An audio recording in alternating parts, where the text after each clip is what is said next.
Hello young champs, welcome back to triple T academy. So ನಿನ್ನೆ DCT 2026 document verifications ಕುರಿತಾದಂತೆ ನೋಟಿಫಿಕೇಶನ್ಸ್ನ release ಮಾಡಿದ್ದಾರೆ.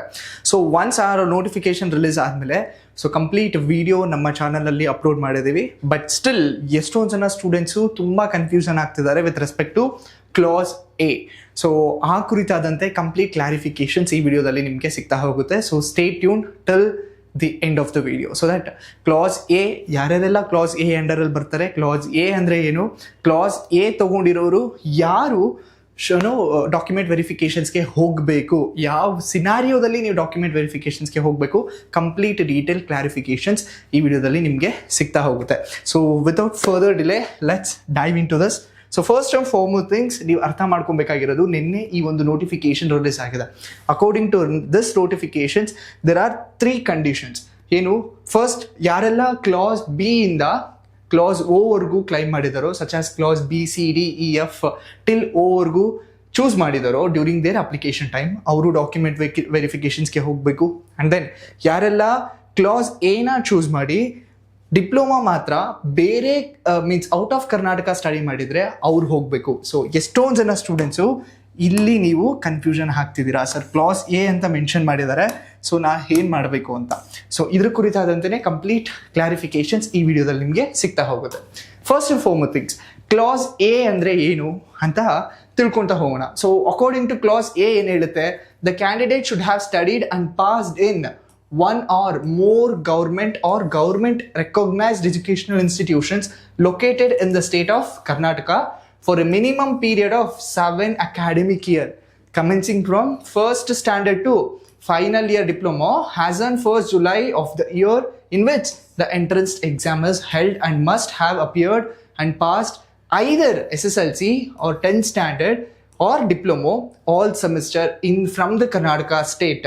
In case of the candidate who had taken more than 1 year to pass a class or a standard, that year of academic study is counted as 1 year only ಅಂತ ಹೇಳಿದ್ದಾರೆ.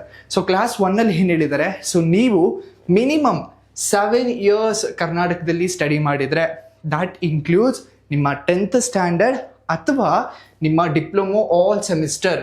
So ನೀವು 7 years study ಮಾಡಿದರೆ, so ನೀವು class ಎನ select ಮಾಡಿರ್ತೀರಾ. So this is class A. So ಇದೇ ರೀತಿಯಲ್ಲಿ there are different scenarios, different conditions. So ಹಾಗೆ ಕ್ಲಾಸ್ ಬಿ, ಕ್ಲಾಸ್ ಸಿ ಇದೆಲ್ಲನೂ ಸಹ ಬರ್ತಾ ಹೋಗುತ್ತೆ. ಸೊ ನೀವು ಯಾವ ಕ್ಲಾಸ್ನ ನೀವು ಸೆಲೆಕ್ಟ್ ಮಾಡಿದ್ದೀರಾ, ಯಾವ ಕ್ಲಾಸ್ ಏನು ಹೇಳುತ್ತೆ ಅಂದರೆ, ಇನ್ಫಾರ್ಮೇಷನ್ಸ್ ಬುಲೆಟಿನ್ಗೆ ಹೋದರೆ ಕಂಪ್ಲೀಟ್ ಎಲಿಜಿಬಿಲಿಟಿ ಕ್ಲಾಸ್ ಅಂತ ಇದೆ. ಸೊ ಅಲ್ಲಿ class A, class B, class C complete details ಆಗಿ ಕೊಟ್ಟಿದ್ದಾರೆ. Please go through that so that ನಿಮಗೆ ಕ್ಲಾರಿಟಿ ಸಿಗುತ್ತೆ. ಸೊ ಇವಾಗ ಇನ್ನೊಂದು ಕ್ವೆಶನ್ ರೈಸ್ ಆಗುತ್ತೆ, ಸರ್ ನಾನು ಯಾವ ಕ್ಲಾಸ್ ಕ್ಲೈಮ್ ಮಾಡಿದ್ದೀನಿ ಅಂತ ನನಗೆ ಹೆಂಗೆ ಗೊತ್ತಾಗುತ್ತೆ? Very simple, open your applications. ನಿಮ್ಮ ಅಪ್ಲಿಕೇಶನ್ಸ್ ಓಪನ್ ಮಾಡಿ, ಅಪ್ಲಿಕೇಶನ್ಸ್ ಓಪನ್ ಮಾಡಾದ್ಮೇಲೆ ಕಂಪ್ಲೀಟ್ ಡೀಟೇಲ್ಸ್ನ ನೋಡ್ತಾ ಹೋಗಿ. And then here you can see this, I will enlarge that. So here you can see this college class code claimed ಅಂತ ಇದೆ, ಕಾಣಿಸ್ತಿದ್ಯಾ? So ಇಲ್ಲಿ ಈ ಒಂದು ಅಪ್ಲಿಕೇಶನ್ ಸ್ಟೂಡೆಂಟು ಕ್ಲಾಸ್ ಎನ ಕ್ಲೈಮ್ ಮಾಡಿದ್ದಾರೆ. ಅಂದರೆ ಇಲ್ಲಿ 13 yearsನ ಮೆನ್ಷನ್ ಮಾಡಿದ್ದಾರೆ. You can see this number of years studied in Karnataka. So 13 years from first standard ಇಂದ ಟಿಲ್ ಡಿಪ್ಲೊಮೋವರೆಗೂ ಅವರು ಕರ್ನಾಟಕದಲ್ಲೇ ಓದಿದ್ದಾರೆ. ಸೊ ಅದಕ್ಕೆ ಕ್ಲಾಸ್ ಎನ ಸೆಲೆಕ್ಟ್ ಮಾಡಿರ್ತಾರೆ. ಸೊ ಇಲ್ಲಿ ಕೆಲವೊಂದು ಸ್ಟೂಡೆಂಟ್ಸ್ಗೆ 10 years ಬರ್ಬೋದು, ಬಿಕಾಸ್ 2 yearsನ ನೀವು ಬೇರೆ ಕಡೆ ಔಟ್ ಆಫ್ ಕರ್ನಾಟಕ ಆಗಿರ್ಬೋದು ಓದಿರ್ತೀರಾ, ಅಥವಾ ಕೆಲವ್ರಿಗೆ 8 years. ನಿಮ್ಮ ಎಷ್ಟು ವರ್ಷ ನೀವು ಕರ್ನಾಟಕದಲ್ಲಿ ಓದಿದ್ದೀರೋ ಸೊ ಅಷ್ಟು ವರ್ಷನ ಇಲ್ಲಿ ಹಾಕಿರ್ತೀರಾ. So that doesn't matter, but still ಇಲ್ಲಿ ಕ್ಲಾಸ್ ಎ ಅಂತ ಕಾಣಿಸ್ತಿರುತ್ತೆ ನಿಮಗೆ. So according to the class A description, minimum 7 years ಓದಿದ್ರೆ ನೀವು ಕ್ಲಾಸ್ ಎನ ಸೆಲೆಕ್ಟ್ ಮಾಡಿರ್ತೀರಾ, you are eligible. Now comes the questions. So ಯಾರು ಹೋಗಬೇಕು ಹಾಗಾದರೆ? ನಾನು ಕ್ಲಾಸ್ ಎ ಸೆಲೆಕ್ಟ್ ಮಾಡಿದ್ದೀನಿ, should I go for the verification? So I will say the detailed ವಿಡಿಯೋನ ಇದರಲ್ಲಿ ಕವರ್ ಮಾಡ್ತಾ ಹೋಗೋಣ. So there are 4 different types ಅಥವಾ ಸಿನಾರಿಯೋಸ್ ಅಂತ ನಾನಿಲ್ಲಿ ಬೈಫರ್ಕೇಟ್ನ ಮಾಡ್ಕೊಂಡಿದ್ದೀನಿ. ಸೊ ಜಸ್ಟ್ ಬಿಕಾಸ್ ನಿಮ್ಮ ಅಂಡರ್ಸ್ಟ್ಯಾಂಡಿಂಗ್ಗೋಸ್ಕರ. ಸೊ ಕ್ಲಾಸ್ ಎನ ಕ್ಲೈಮ್ ಮಾಡಿದ್ದೀರಾ, ಸೊ ಯಾರು ಹೋಗಬೇಕು? So will see what are the types that includes. First and foremost things, type 1 ಏನಿರುತ್ತೆ, ಕ್ಲಾಸ್ ಕೋಡ್ ಎನ ಸೆಲೆಕ್ಟ್ ಮಾಡಿದ್ದೀರಾ, ನೀವು ಮಿನಿಮಮ್ 7 years ಕರ್ನಾಟಕದಲ್ಲಿ ಓದಿದ್ದೀರಾ, studied first to 10th standard in Karnataka, first to 10th standard ಕರ್ನಾಟಕದಲ್ಲೇ ಓದಿದ್ದೀರಾ, ಸ್ಟಡಿ ಡಿಪ್ಲೊಮೊ ಇನ್ ಕರ್ನಾಟಕ, ಡಿಪ್ಲೊಮೋನೂ ಸಹ ಕರ್ನಾಟಕದಲ್ಲೇ ಮಾಡಿದ್ದೀರಾ, ವಿಚ್ ಮೀನ್ಸ್ ಕಂಪ್ಲೀಟ್ ನಿಮ್ಮ ಎಜುಕೇಶನ್ಸ್ ಕರ್ನಾಟಕದಲ್ಲೇ ಮಾಡಿದ್ದೀರಾ. ಸೊ ನೀವು you do not come under this notification. ಯಾವ ನೋಟಿಫಿಕೇಶನು? ಈ ನೋಟಿಫಿಕೇಶನ್ ಅಂಡರ್ ಅಲ್ಲಿ ನೀವು ಬರೋದಿಲ್ಲ. ಸೊ ಹಾಗಾಗಿ ನೀವು ವೆರಿಫಿಕೇಶನ್ ಹೋಗೋ ಅಗತ್ಯ ಇಲ್ಲ. ಐ ರಿಪೀಟ್, ಕಂಪ್ಲೀಟ್ ಕ್ಲಾಸ್ ಏನ ಸೆಲೆಕ್ಟ್ ಮಾಡಿ 1st to 10th ಸ್ಟ್ಯಾಂಡರ್ಡ್ ಕರ್ನಾಟಕದಲ್ಲೇ ಓದಿ, ಡಿಪ್ಲೊಮೋನೂ ಸಹ ಕರ್ನಾಟಕದಲ್ಲೇ ಓದಿದ್ರೆ ನೀವು ಡಾಕ್ಯುಮೆಂಟ್ ವೆರಿಫಿಕೇಶನ್ಸ್ಗೆ ಹೋಗೋ ಅವಶ್ಯಕತೆ ಇಲ್ಲ. ಎಲ್ಲಿ? KAM ಮಲ್ಲೇಶ್ವರಂದಲ್ಲಿ. ಸೊ ನಿಮಗೆ ಡಾಕ್ಯುಮೆಂಟ್ ವೆರಿಫಿಕೇಶನ್ಗೋಸ್ಕರ ಗೌರ್ಮೆಂಟ್ ಪಾಲಿಟೆಕ್ನಿಕ್ ಲಿಸ್ಟ್ ಅನ್ನ ಬಿಡ್ತಾರೆ. ಸೊ ಅಲ್ಲಿವರೆಗೂ ವೆಯ್ಟ್ ಮಾಡಿ, we will update you. So I hope the clarity ಸಿಕ್ತು ಅಂತ ಅನ್ಸುತ್ತೆ. ಅಂಡ್ ದೆನ್ ಟೈಪ್ 2 ಸಿನಾರಿಯೋ ಏನು? ಕ್ಲಾಸ್ ಏನ ಸೆಲೆಕ್ಟ್ ಮಾಡಿರ್ತೀರಾ, ಪ್ರೈಮರಿ ಸ್ಕೂಲಿಂಗ್ ಔಟ್ಸೈಡ್ ಕರ್ನಾಟಕ ಮಾಡಿರ್ತೀರಾ. ಫಾರ್ ಎಕ್ಸಾಂಪಲ್, ಎಷ್ಟೊಂದು ಜನ students primary schooling for example 1 to 4th standard outside Karnataka ಮಾಡಿಬಿಟ್ಟಿರ್ತಾರೆ. But 5th to diploma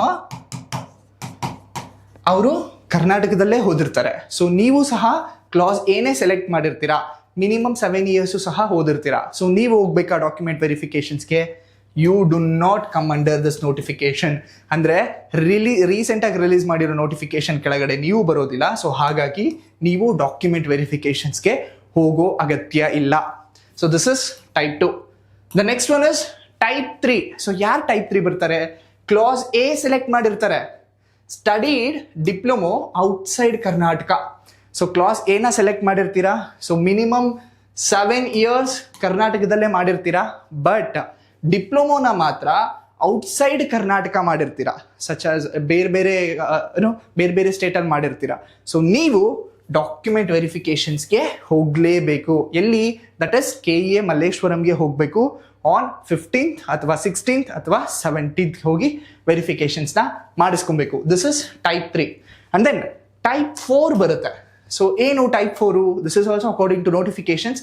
class A select ಮಾಡಿರ್ತೀರಾ, but diploma studied from the boards or institutions other than ಯಾವುದು?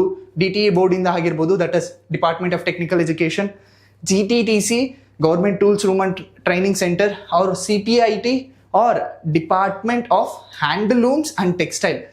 ಈ ಯಾವ ಬೋರ್ಡಿಂದ, ಈ ಬೋರ್ಡಿಂದ ಬಿಟ್ಟು ಬೇರೆ ಬೋರ್ಡಿಂದ ಏನಾದರೂ ನೀವು ಡಿಪ್ಲೊಮೊ ಕಂಪ್ಲೀಟ್ ಮಾಡಿದ್ರೆ, so you have to go for document verifications. So ನಾವು ದ ಕಂಪ್ಲೀಟ್ ಡೀಟೇಲ್ಸ್ ನಿಮಗೆ ಸಿಕ್ಕಿದೆ, ಕ್ಲಾರಿಫಿಕೇಶನ್ ಸಿಕ್ಕಿದೆ ಅಂತ ಭಾವಿಸ್ತೀನಿ. I repeat this one, class A select ಮಾಡಿ. ಈ 4 ಬೋರ್ಡ್ ಅಲ್ಲದೆ ಬೇರೆ ಬೋರ್ಡಿಂದ ನೀವು ಡಿಪ್ಲೊಮೊ ಕಂಪ್ಲೀಟ್ ಮಾಡಿದರೆ ನೀವು ಸಹ ಡಾಕ್ಯುಮೆಂಟ್ ವೆರಿಫಿಕೇಶನ್ ಮಲ್ಲೇಶ್ವರಂಗೆ ಹೋಗಿ ಮಾಡಿಸ್ಕೊಬೇಕಾಗತ್ತೆ. ದಟ್ ಈಸ್ 15th, 16th ಅಥವಾ 17th ಹೋಗಿ ಮಾಡಿಸ್ಕೊಬೇಕಾಗತ್ತೆ. So these are the 4 scenarios ಯಾರೆಲ್ಲ ಕ್ಲಾಸ್ ಎನ ಸೆಲೆಕ್ಟ್ ಮಾಡಿದ್ದೀರಾ, ಸೊ ಅವ್ರಿಗೆ. ಸೊ ದಿಸ್ ಇಸ್ ರಿಗಾರ್ಡಿಂಗ್ ನಿಮ್ಮ ಕ್ಲಾಸ್ ಎ ಕುರಿತಾದಂತೆ. ಐ ಹೋಪ್ ಇವಾಗಿರೋ ನಿಮಗೆ ಕ್ಲಾಸ್ ಎ ಬಗ್ಗೆ ಇರೋ ಕಂಪ್ಲೀಟ್ ಟೆನ್ಷನ್ನು, ಗೊಂದಲ, ಕನ್ಫ್ಯೂಷನ್ಸ್ ಏನಿದೆಯೋ ಅದು ಕ್ಲಾರಿಟಿ ಆಗಿದೆ ಅಂತ ಭಾವಿಸ್ತೀನಿ. ಅಂದರೆ ಮತ್ತೊಂದು ಕ್ವೆಶನ್ಸ್ ರೈಸ್ ಆಗುತ್ತೆ, ಸರ್ ಹಾಗಾದರೆ ನಾನು ಕ್ಲಾಸ್ ಎ ಸೆಲೆಕ್ಟ್ ಮಾಡಿದ್ದೀನಿ, ಕಂಪ್ಲೀಟ್ ಕನ್ನಡದಲ್ಲೇ ಓದಿದ್ದೀನಿ, ಮೀನ್ಸ್ ಕರ್ನಾಟಕದಲ್ಲೇ ಓದಿದ್ದೀನಿ, ನನಗೆ ಯಾವಾಗ ಡಾಕ್ಯುಮೆಂಟ್ ವೆರಿಫಿಕೇಶನ್ಸ್ನ ಬಿಡ್ತಾರೆ? ಸೊ ವೆಯ್ಟ್ ಮಾಡಿ, ವಿ ವಿಲ್ ಅಪ್ಡೇಟ್. ಸೊ ಒಂದ್ಸಲ ಕರ್ನಾಟಕ ಎಕ್ಸಾಮಿನೇಷನ್ಸ್ ಅಥಾರಿಟಿಯಿಂದ ನಿಮಗೆ ರಿಲೀಸ್ ಮಾಡಿದ್ರೆ, ನೋಟಿಫಿಕೇಶನ್ಸ್ ರಿಲೀಸ್ ಮಾಡಿದ್ರೆ ಇಮಿಡಿಯೇಟ್ ಆಗಿ ನಿಮಗೆ ಅದ್ರ ಬಗ್ಗೆ ಇನ್ಫಾರ್ಮೇಷನ್ಸ್ ನಮ್ಮ ಮುಖಾಂತರ ತಲುಪ್ತಾ ಹೋಗುತ್ತೆ. Please wait until for the further notifications. Thank you and all the best.